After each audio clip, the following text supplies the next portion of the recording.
Initiation à la photographie, module 5. Bonjour, mon nom est Michel Gignac et je serai votre guide pendant ce module. Si vous voulez vous joindre à moi, tapez amateur.photographie dans Facebook et joignez-vous à ma page. Les composantes une par une, l'obturateur. L'obturateur ou shutter. L'obturateur de l'appareil photographique est composé de deux rideaux qui s'ouvrent et se ferment pour laisser entrer la lumière dans l'appareil photo. La vitesse d'ouverture et de fermeture varie entre 30 secondes et 1/4 millième de seconde. Certains appareils permettent d'aller plus lentement que 30 secondes, d'autres permettent d'aller plus rapidement que 1/4 millième, mais de façon générale, ces vitesses-là sont relativement standards. Les vitesses standards sont de 30 secondes, 15 secondes, 8 secondes, etc., ou de 1 demi-seconde, 1/4 de seconde, 1/8 de seconde, 1/15 de seconde, etc. Ce qui est important de savoir, c'est que, évidemment, d'un cas à l'autre, d'un cran à l'autre, on multiplie la vitesse par 2 ou on divise la vitesse par 2. Maintenant, pour les vitesses d'obturation qui sont plus faibles, l'obturateur fonctionne de la façon suivante. Alors, entre 30 secondes et la vitesse de synchronisation de votre flash, qui est peut-être 1 160e, 1 250e ou même 1 200e de seconde, l'obturateur s'ouvrira complètement pour la durée de l'exposition. Donc, le premier rideau s'ouvrira. Et ensuite de ça, quand il sera complètement ouvert, le deuxième rideau, lui, viendra se refermer par derrière. Alors, regardez attentivement le carré noir afin de bien voir comment l'obturateur fonctionne. Alors, le premier rideau s'ouvre et le deuxième rideau vient se refermer immédiatement après. Alors, je recommence une deuxième fois. On regarde attentivement. Le premier rideau s'ouvre et le deuxième rideau vient se refermer immédiatement après. Maintenant, que se passe-t-il quand l'obturateur va à des plus grandes vitesses que la vitesse de synchronisation du flash? Alors, à des vitesses supérieures, le premier rideau s'ouvrira et avant qu'il ne soit complètement ouvert, le deuxième rideau commencera à refermer l'ouverture. Alors, c'est un peu comme si on avait nos deux rideaux ici côte à côte. Alors, le premier rideau va s'ouvrir légèrement et le deuxième rideau va suivre le premier rideau pour venir fermer complètement l'ouverture. En faisant cela, évidemment, on n'a plus une ouverture complète des deux rideaux face à l'obturateur, mais on n'a qu'une fente qui circule devant l'obturateur.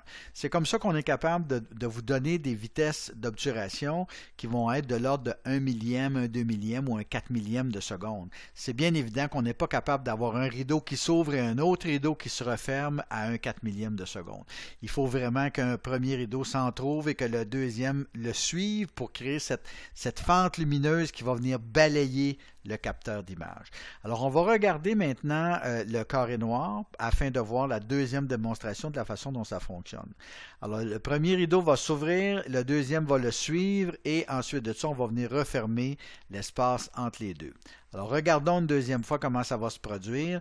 Le premier rideau s'entrouvre, le deuxième le suit et vient balayer le capteur et exposer ainsi le capteur à l'image. Alors donc le capteur sera ainsi balayé par une fente qui est plus ou moins grande, dépendamment de la vitesse, et qui va nous permettre justement de créer notre image. Maintenant, quelle importance ça a de savoir tout ça? Bien, ça a une importance au niveau de la synchronisation du flash et de l'obturateur. Alors, votre appareil photo a une certaine vitesse de synchronisation de flash, probablement entre 1 160 et 1 250e de seconde. Ainsi, le premier rideau s'ouvrira et au moment où l'ouverture sera complète, le flash sera déclenché et ensuite de ça, le deuxième rideau viendra se fermer. Alors, si on regarde encore la démonstration qu'on a vue tantôt, le premier rideau s'ouvrira, le flash et le deuxième rideau vient se refermer.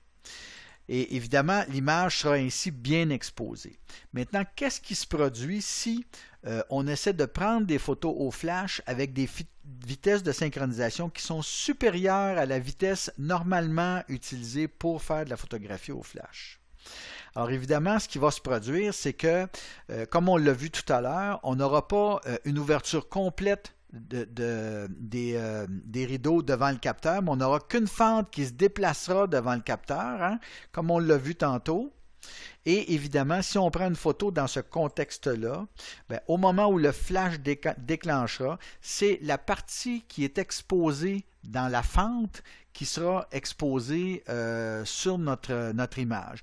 Alors, on voit bien ici qu'on n'a pas tout l'ensemble de l'image qui est exposé, mais on n'a qu'une partie de l'image qui correspond à la fente qui existe entre les deux rideaux au moment où les rideaux balaient notre capteur.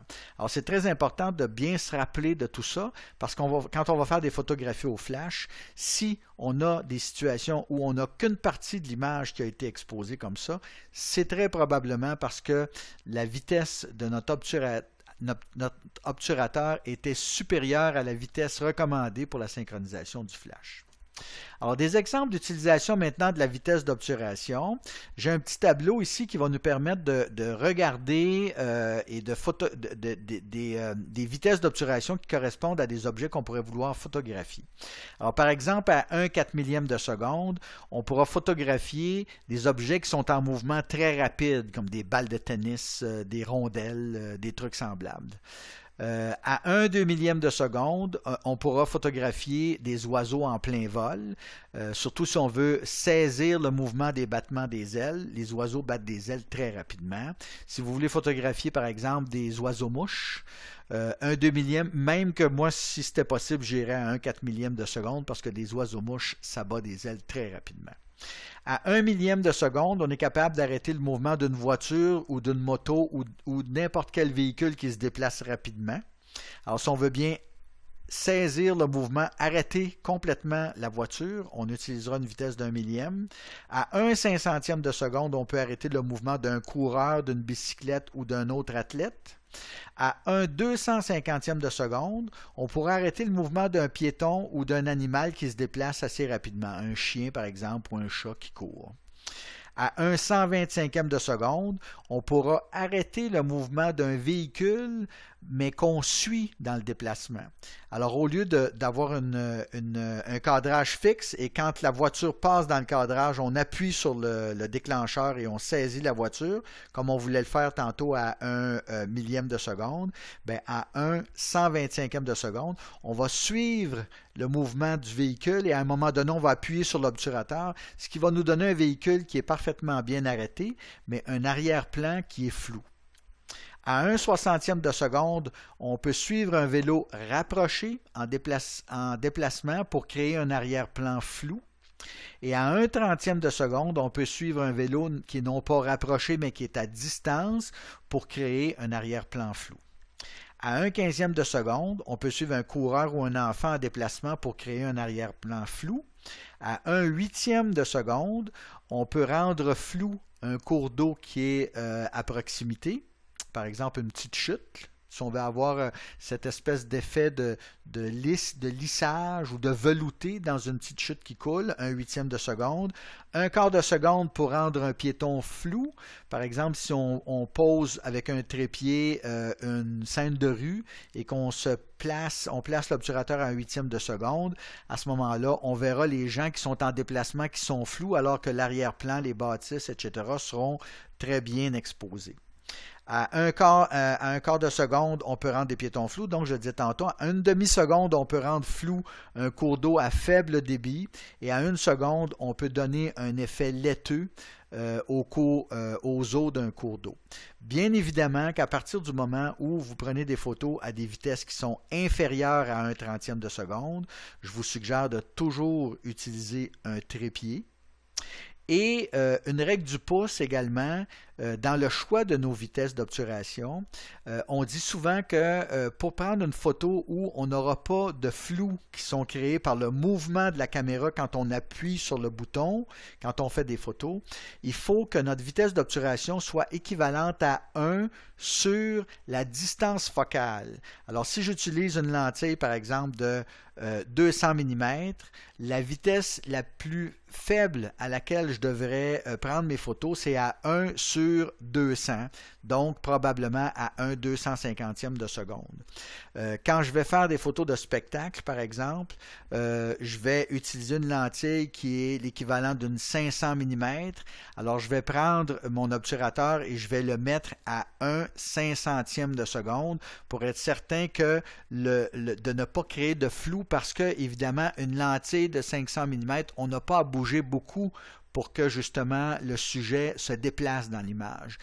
Également, quand on fait des photographies d'artistes sur scène, les artistes qui chantent, par exemple, on les voit souvent bouger, ils dansent un petit peu. Alors, c'est important de geler ce mouvement-là et des vitesses d'1/500e de seconde et même un petit peu plus élevées, souvent 1/640e de seconde, vont nous permettre de bien figer les mouvements de l'artiste qui bouge et de s'assurer qu'avec un long téléphoto, un long téléobjectif, on n'aura pas justement de flous qui sont créés par le mouvement qu'on crée nous-mêmes avec la caméra.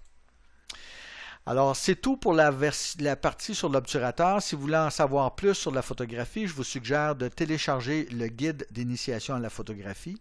Merci de votre attention et à bientôt.